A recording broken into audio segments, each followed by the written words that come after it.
Hello students, Rahul Mishra PCM online classes में आप लोगों का स्वागत है। आज आप लोग के सामने हम बहुत ही बेहतरीन टॉपिक इन्वर्टिबल फंक्शन यानी व्युत्क्रमणीय फलन लेकर आए हैं, जो काफ़ी इम्पोर्टेंट है और इसको बहुत ही अच्छी तरीके से पढ़ना है, क्योंकि हर मैथ के हर सेक्शन में इन्वर्टिबल फंक्शन का अपना एक अलग अस्तित्व है। ठीक है, तो इन्वर्टिबल फंक्शन बहुत ही इम्पोर्टेंट टॉपिक है। ये फलन का जो है very important part of function, और ये फलन का बहुत ही इंपॉर्टेंट पार्ट है और इसको बहुत बेहतरीन ढंग से हम लोग को समझना है और अच्छी तरह से स्टडी करना है। ठीक है, इससे पहले जो नए स्टूडेंट्स हमसे जुड़ेंगे वो चैनल को सब्सक्राइब कर लेंगे, ताकि नेक्स्ट वीडियो का नोटिफिकेशन आप लोगों तक आसानी से पहुंच जाए। ठीक है, तो आज का क्लास स्टार्ट करते हैं।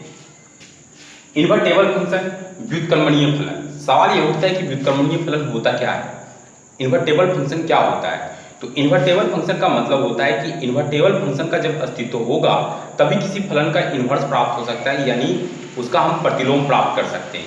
इसलिए इन्वर्टेबल फंक्शन का इम्पोर्टेंट अपने आप में बहुत ही अहमियत है और बहुत ही इम्पोर्टेंट है। ठीक है, तो आज की क्लास में सबसे पहले इन्वर्टेबल फंक्शन व्युत्क्रमणीय फलन का डिफिनेशन।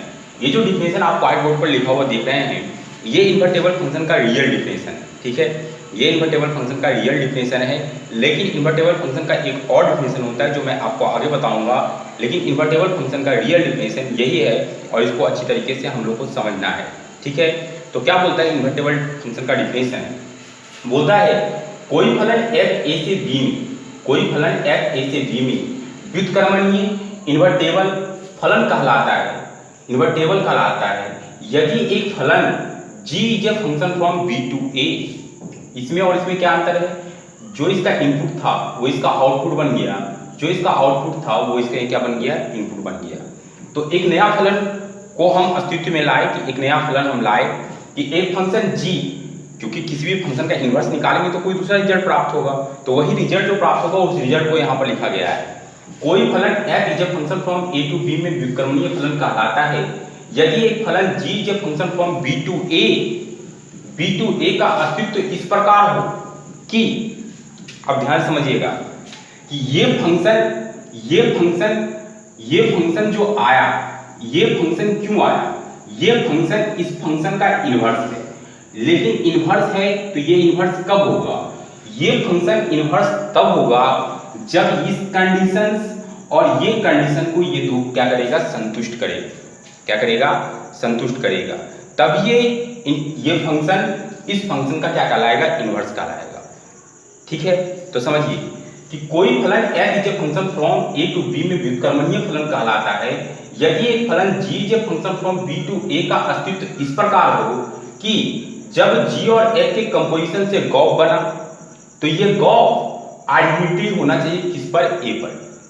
सबसे पहले आइडेंटिटी का मतलब मैं आपको यही बता दिया हूं कि जो इनपुट होगा वही क्या होगा? आउटपुट होगा। जो इनपुट होगा वही क्या होगा? आउटपुट होगा। तब उस फंक्शन को हम क्या बोलेंगे? आइडेंटिटी फलन बोलेंगे, यानी तत्समक फलन बोलेंगे। तो क्या बोल रहा है ये कि गॉस आइडेंटिटी किस पर होना चाहिए? a पर, और इसका उल्टा फॉग आइडेंटिटी किस पर होना चाहिए? b पर।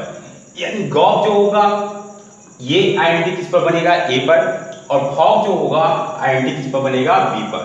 यानी गॉस आइडेंटिटी इनपुट पर होगा और फॉग आइडेंटिटी किस पर होगा? आउटपुट पर। जब ये फंक्शन इन दोनों कंडीशंस को सेटिस्फाइड कर देगा तो फलन g को, इस फलन फलन f का हम क्या कहेंगे? प्रतिलोम फलन कहेंगे। यानी जो फंक्शन g होगा ये फंक्शन f का क्या कहलाएगा? प्रतिलोम फलन कहलाएगा। कब? जब इस कंडीशंस और इस कंडीशंस को क्या करेगा? सेटिस्फाइड कर देगा, संतुष्ट कर देगा। यानी गॉस आइडेंटिटी a पर और फॉग आइडेंटिटी किस पर होगा? b पर।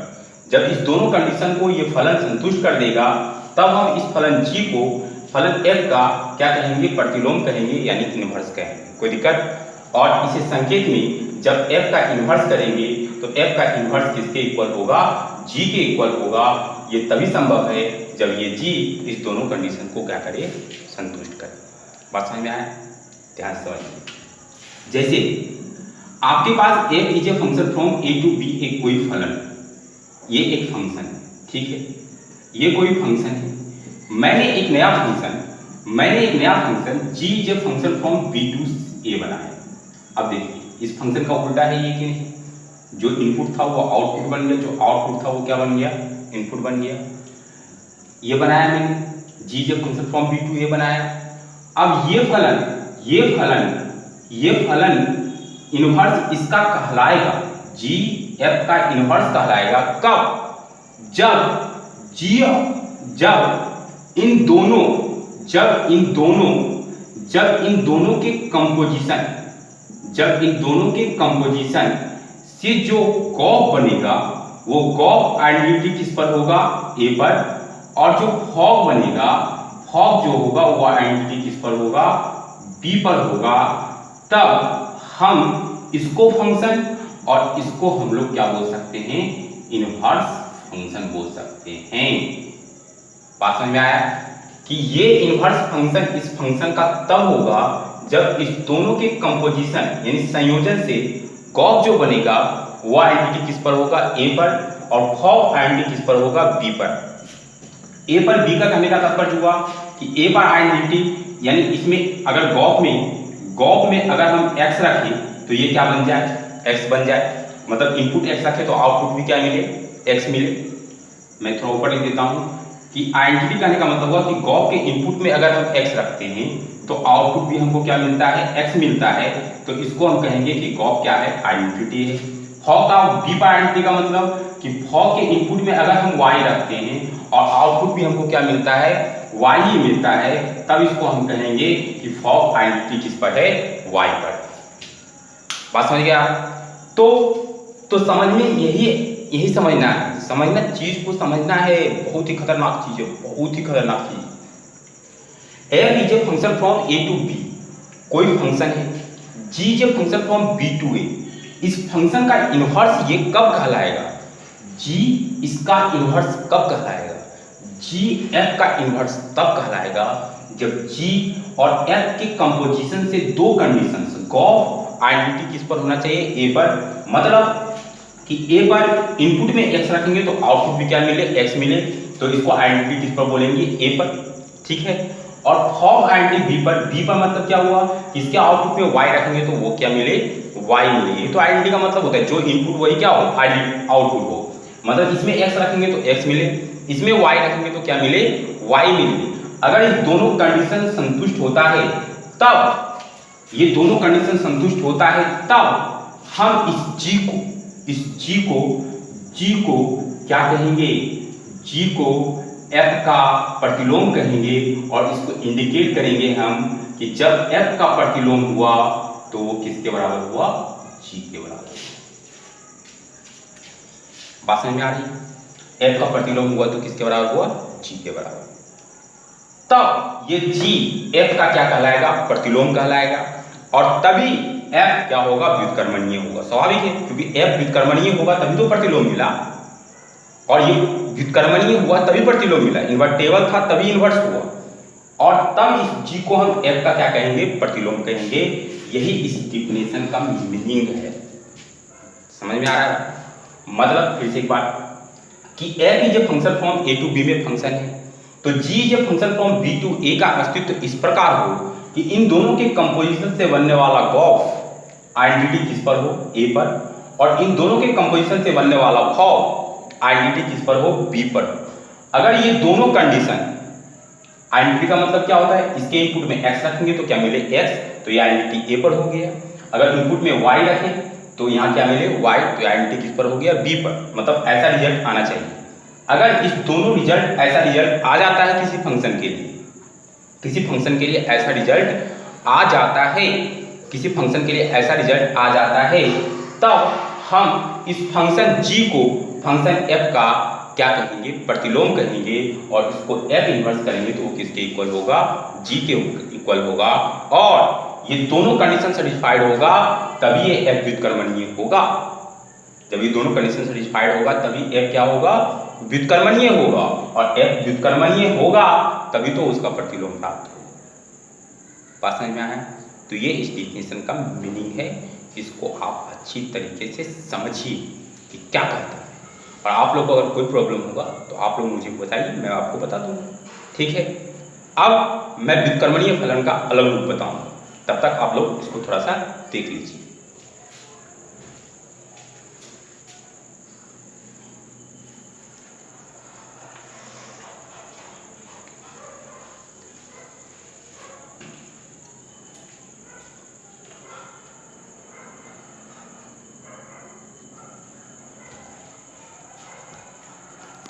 हाँ, तो अभी मैंने जो आप लोग को डिफिनेशन बताया इन्वर्टेबल फंक्शन का, वो इन्वर्टेबल फंक्शन का रियल डिफिनेशन था और उसको समझना था। लेकिन अब जो काम की बात है उस काम की बात को समझिए। अदर डिफिनेशन मतलब एक डिफिनेशन और है, other definition of invertible function. Other definition मतलब इन्वर्टेबल फंक्शन का अदर डिफिनेशन क्या है, और यही मेरे काम की बात है। वो भी काम की चीज थी, उसको तो समझना है, वो है तो वास्तविक परिभाषा है। अब जो काम की बात है वो समझिए कि कोई फलन, अदर डिफिनेशन जो बता रहा हूं, कोई फलन f is a function from a to b, कोई फलन f is a function from a to b में व्युत्क्रमणीय फलन कहलाता है, व्युत्क्रमणीय फलन कहलाता है। यानी any function f is a function from a to b is called invertible function. व्युत्क्रमणीय फलन कहलाता है कब? जब कहलाता है जब फलन f 1 1 एवं ऑनटू यानी बाइजेक्टिव फलन होगा। That is a condition. ये आप लोग के ऑब्जेक्टिव में भी आएगा एग्जाम, बिल्कुल आएगा, 100% आएगा। ऑब्जेक्टिव 1 नंबर यहां से फिक्स है। क्या है समझिए, बोला है कोई फलन f a से b में, कोई फलन f a से b में व्युत्क्रमणीय फलन कहलाता है यदि कब? जब f 1 1 एवं ऑनटू यानी बाइजेक्टिव फलन होगा। यानी अगर कोई फलन बाइजेक्टिव है यानी 1 1 और ऑनटू दोनों है, तभी उस फलन का व्युत्क्रमणीय कहेंगे, अन्यथा उसको व्युत्क्रमणीय नहीं कहेंगे। यानी any function f is called invertible function if function are 1 1 and onto that is bijective function. समझ में आ रहा है? अब समझने वाली बात क्या है कि कोई फलन f a से b में व्युत्क्रमणीय फलन कहलाता है जब f 1 1 और क्या होगा? ऑनटू होगा। ये तो कंडीशन हो गया कि व्युत्क्रमणीय इन्वर्टेबल फंक्शन अगर हमको चेक करना है, हमको व्युत्क्रमणीय फलन चेक करना है, किसी प्रश्न में ऐसा पूछा जा रहा है कि सिद्ध कीजिए कि ये फलन व्युत्क्रमणीय है या नहीं, तो उस फलन को व्युत्क्रमणीय दिखाने के लिए हमको क्या चेक करना पड़ेगा? 2 चीज, 1 1 और ऑनटू। अगर वो फंक्शन 1 1 ऑनटू यानी बाइजेक्टिव है, तब उसको हम क्या कहेंगे? व्युत्क्रमणीय फलन कहेंगे। और यदि ये फलन व्युत्क्रमणीय हो जाता है तो f inverse is a function from b to a, मतलब उलट गया।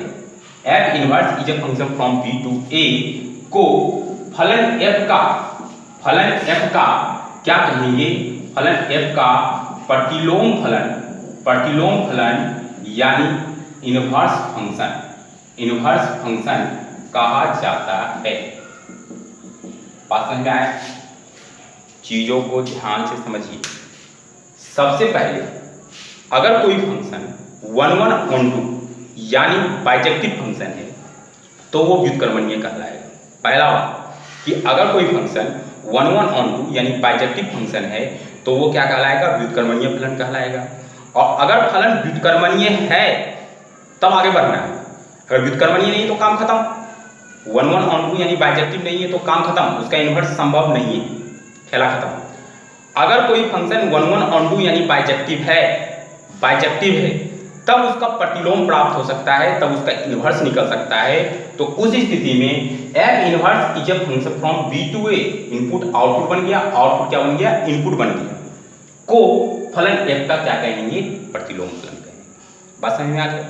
तो ये चीजें मतलब किसी फंक्शन का इन्वर्टेबल पहले चेक, व्युत्क्रमणीय फलन चेक करने के लिए उसको 1 1 ऑनटू यानी बाइजेक्टिव चेक करना पड़ेगा। अगर फंक्शन बाइजेक्टिव है तब हमको प्रतिलोम निकालना है यानी इन्वर्स निकालना है। कोई दिक्कत? अब इसके स्टैंडर्ड फॉर्म में समझ लीजिए, जैसे y बराबर fx कोई फंक्शन है, y बराबर fx ये कोई क्या है? फंक्शन है। y बराबर fx कोई फंक्शन है तो इसका इन्वर्स क्या होगा? x बराबर f इन्वर्स y। अगर y बराबर fx फंक्शन है तो x बराबर f इन्वर्स y को हम लोग क्या बोलते हैं? इनवर्स फंक्शन बोलते हैं। क्या बोलते हैं? y बराबर fx कोई फंक्शन है तो x बराबर f इनवर्स y यानी इसका इनवर्स फंक्शन बोलते हैं। आप लोग यहां देखिए कि फंक्शन और इनवर्स फंक्शन में क्या हुआ? जैसे यहाँ इनपुट और आउटपुट चेंज हुआ उसी तरह से तो यहाँ भी हुआ। जो इनपुट था वो क्या बन गया, आउटपुट बन गया, और जो आउटपुट था वो क्या बन गया, इनपुट बन गया। यानी फंक्शन और इन्वर्स फंक्शन में क्या अंतर है कि फंक्शन और इन्वर्स फंक्शन में क्या होता है कि इंटरचेंजिंग होता है किसमें, इनपुट एंड आउटपुट में। यानी हम कह सकते हैं कि इन द इन्वर्स फंक्शन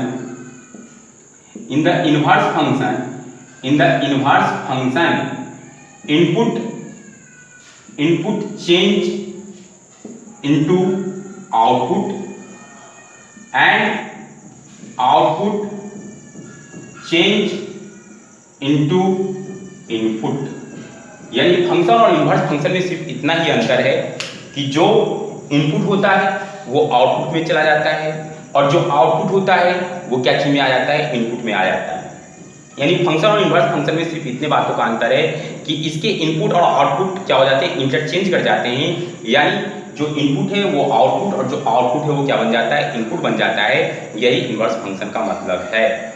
लेकिन फिर से एक बार समराइज करता हूँ, कोई फलन का इन्वर्स तभी, किसी फलन का प्रतिलोम तभी प्राप्त होगा, मेरी बात ध्यान समझिएगा, किसी फलन का प्रतिलोम तभी प्राप्त होगा जब वो फलन व्युत्क्रमणीय होगा, और कोई फलन व्युत्क्रमणीय तभी होगा जब वो फंक्शन 1 1 और ऑन टू यानी बाइजेक्टिव होगा। बात समझ गए। यानी अगर फंक्शन 1 1 ऑन टू यानी बाइजेक्टिव फंक्शन है तो वो फलन व्युत्क्रमणीय फलन है, और अगर फलन व्युत्क्रमणीय फलन है तो उसका प्रतिलोम निकालना संभव है। अगर फंक्शन 1 1 ऑन टू यानी बाइजेक्टिव नहीं है तो वो व्युत्क्रमणीय नहीं है, और व्युत्क्रमणीय नहीं है तो उसका प्रतिलोम निकालना संभव नहीं। ठीक है। अगर एग्जाम में क्वेश्चन आता है कि कोई फलन व्युत्क्रमणीय फलन कब कहलाता है, जब पहला ऑप्शन वो 1 1 होगा, दूसरा ऑप्शन जब वो ऑन टू होगा, तीसरा ऑप्शन जब वो 1 1 और ऑन टू यानी बाइजेक्टिव होगा, और चौथा ऑप्शन नन ऑफ दिस। तो रिजल्ट डायरेक्ट होगा तो वो फंक्शन क्या होगा, बाइजेक्टिव होगा, तभी वो फलन क्या कहलाएगा, व्युत्क्रमणीय कहलाएगा।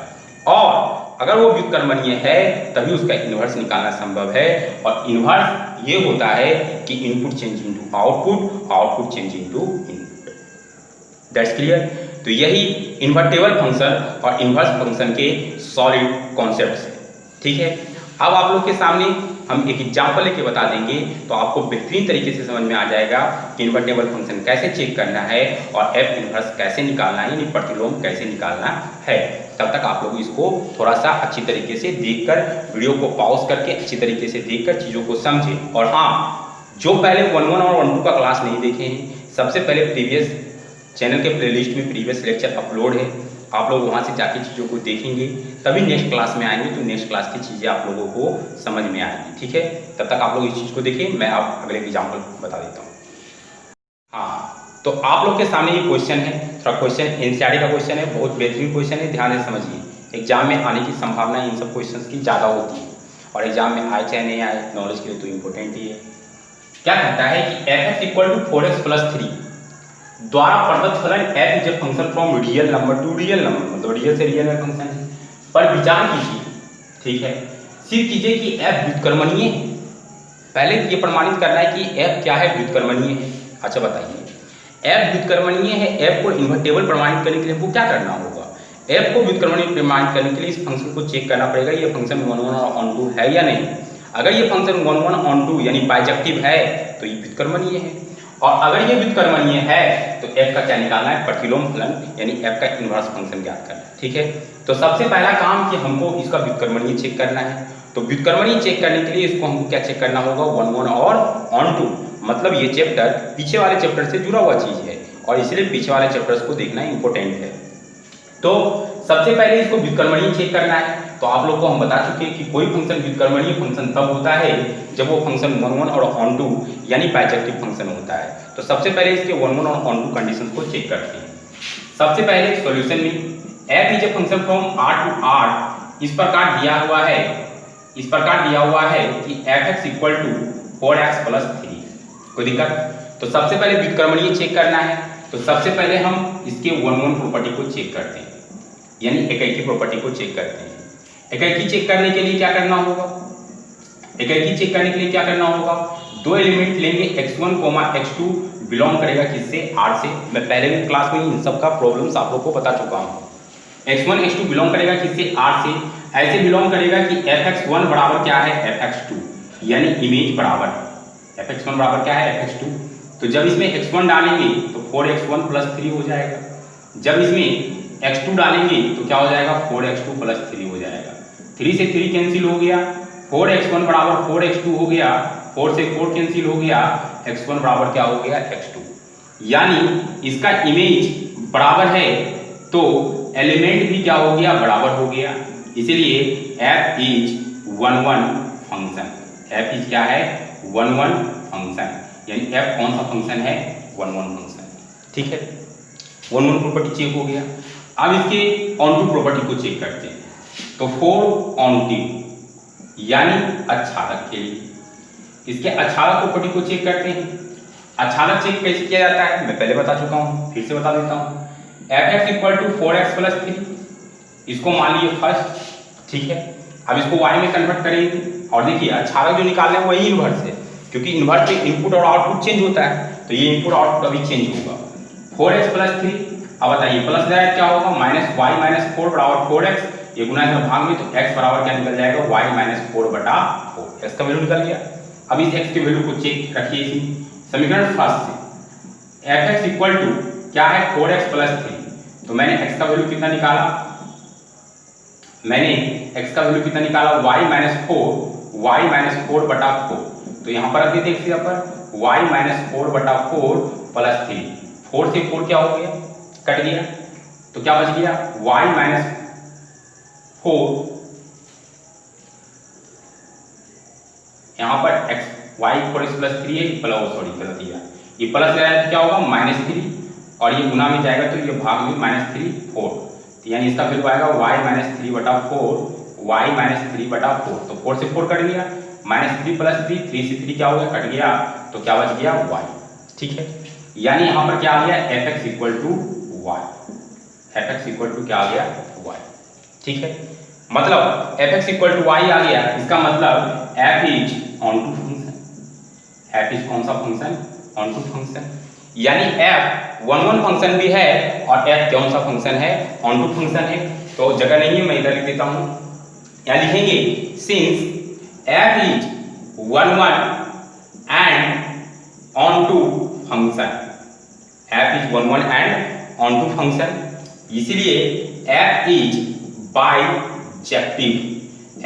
बाइजेक्टिव फंक्शन, और f 1 1 ऑन टू यानी बाइजेक्टिव फंक्शन है, इसीलिए f इज यानी f जो है, f व्युत्क्रमणीय फलन है। f क्या है, व्युत्क्रमणीय फलन है, यानी f इन्वर्टेबल फंक्शन। ठीक है, क्योंकि इन्वर्टेबल फंक्शन का मतलब ये होता है कि वो फंक्शन 1 1 ऑन टू होना चाहिए।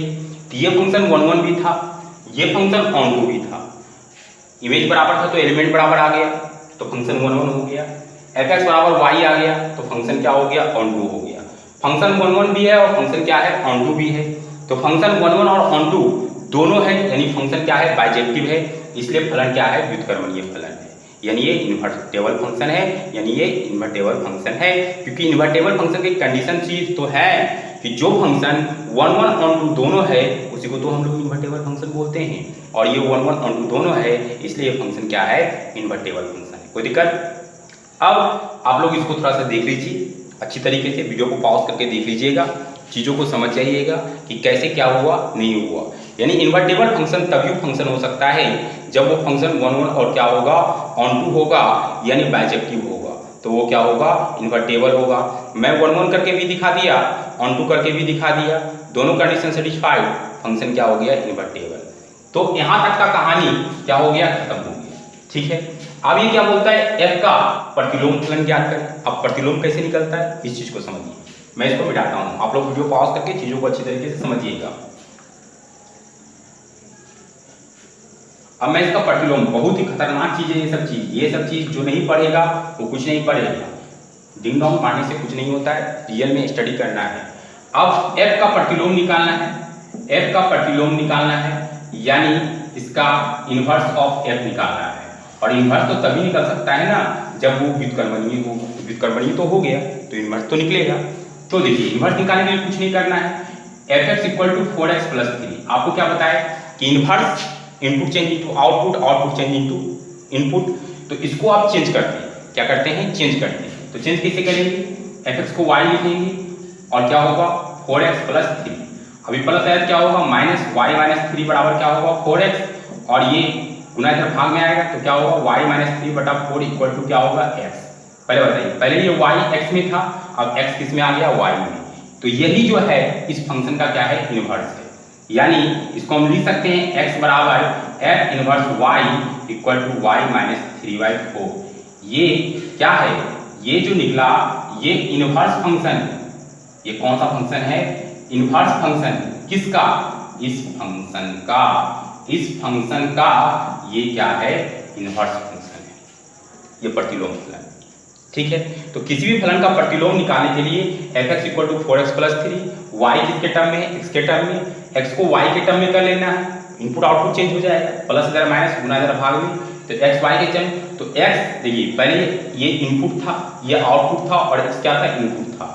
अब x क्या बन गया, आउटपुट, और y क्या बन गया, इनपुट, इंटरचेंजिंग हुआ इनपुट आउटपुट। तो ये जो रिजल्ट आया, यही रिजल्ट x बराबर f इनवर्स y के क्या है, बराबर है। ये फंक्शन और ये इस फंक्शन का क्या है, इनवर्स है। तो इस तरह से आप लोग क्या प्राप्त कर सकते हैं, इनवर्स फंक्शन प्राप्त कर सकते हैं। कोई दिक्कत, तो ये आज का क्लास बहुत ही खतरनाक क्लास, इन्वर्टेबल फंक्शन खत्म हो गया। अब आप लोग प्रॉब्लम्स बनाइएगा, मैं भी कुछ प्रॉब्लम्स का और चर्चा करूंगा, और अगले क्लास में कुछ थ्योरम्स हैं, मैं कुछ थ्योरम्स को बता दूंगा इसमें, तो आपका ये इन्वर्टेबल फंक्शन का कॉन्सेप्ट खत्म हो जाएगा। उसके बाद मैं कुछ प्रॉब्लम्स बता दूंगा आप लोग को, उसके बाद ये फंक्शन का चैप्टर डन हो जाएगा। ठीक है, आज की क्लास के लिए थैंक्स, आप लोग अच्छी तरीके से स्टडी कीजिए।